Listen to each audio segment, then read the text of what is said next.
مریم نواز کے پنجاب میں safe city Lahore میں عوام پر ظلم کی بدترین مثال سامنے آئی تو امیر جماعت اسلامی پاکستان حافظ نعیم الرحمان نے وزیر اعلیٰ پنجاب کو آئینہ دکھا دیا۔ انہوں نے اپنے ٹویٹر ہینڈل سے کیا بیان جاری کیا، آئیے دیکھتے ہیں۔ پنجاب میں گڈ گورننس اور تھانہ کلچر کا پول ایک واقعے نے کھول دیا۔ جبر کا نظام ملاحظہ فرمائے کہ حادثے کو فیک نیوز قرار دیا گیا اور مظلوم شخص کو مجرم بنانے کے لیے تشدد کا نشانہ بنایا گیا۔ جب تمام حربے ناکام ہو گئے اور معاملہ کھلا تو نمائشی عدالت لگائی اور کچھ افسران کو برطرف کرنے کا شاہی فرمان جاری کر دیا۔ آخر تھانے کو یہ جرت اور اختیار کس نے دیا ہوا ہے کہ وہ ایک مظلوم شہری کو ٹارچر کرے؟ آخر پنجاب میں نچلی سطح تک با اختیار بلدیاتی نظام کیوں نہیں، جہاں میونسپل سروسز کا ذمہ دار عوام کو جواب دہ منتخب کونسلر یا یوسی چیئرمین ہوتا ہے؟ وزیر اعظم کے مشیر نے یہ کہہ کر جان چھڑا لی کہ گٹر پر ڈھکن لگانے کی ذمہ داری وزیر اعلیٰ کی نہیں بلکہ یونین کونسل کی ہے۔ سوال یہ ہے کہ اس یونین کونسل کا منتخب چیئرمین کیوں نہیں؟ اختیار کا مرکز و محور ایک خاندان کیوں ہے؟ پاکستان کو اداکاری کی نہیں نئے نظام کی ضرورت ہے۔ تمام اختیارات ایک خاندان کے ہاتھ میں رکھنے کا نظام اب بدلنا ہوگا۔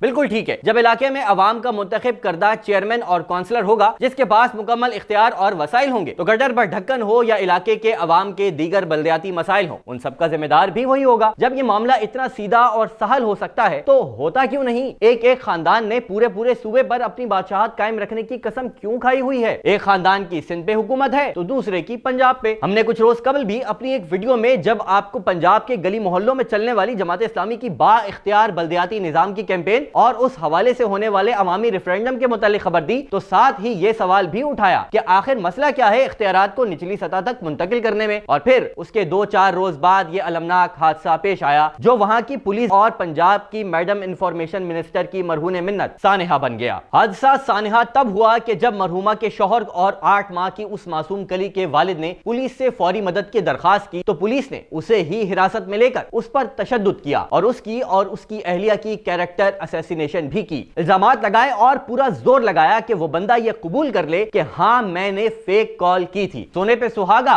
ادھر وزیر اطلاعات صاحبہ اور دیگر افسران نے بھی فوری طور پر یہ کہہ دیا کہ یہ فیک نیوز ہے، اور تھینکس ٹو سوشل میڈیا جب یہ معاملہ اور خبریں تیزی سے راتوں رات پورے ملک میں پھیل گئیں تو آپریشن بھی تیز ہوا، اور جو پورے کانفیڈنس کے ساتھ یہ کہا جا رہا تھا کہ کوئی اس گٹر میں گر کر آگے جا ہی نہیں سکتا، یہ ہو ہی نہیں سکتا، وہ سب ہوا، لیکن تب تک بہت دیر ہو چکی تھی۔ کاش جلدی ہوتا تو وہ دونوں جانیں بچ جاتی۔ اور جب یہ سب ہو گیا تو عظمیٰ بخاری صاحبہ نے معافی مانگ لی اور مریم نواز صاحبہ نے بیٹھک لگا لی۔ میرے علم میں اب تک یہ نہیں آ سکا کہ پنجاب کی سی ایم صاحبہ نے لاہور کی شاندار پولیس کے اس عظیم الشان کارنامے پر کوئی ایکشن لیا ہو اور کوئی بڑی سزائیں دی گئی ہوں ملوث افسران کو۔ اگر یہ کسی کو پتا چلے تو مجھے ضرور بتائیے گا۔ آخر میں 2 سوالات جو میرے ذہن میں اس وقت سے اب تک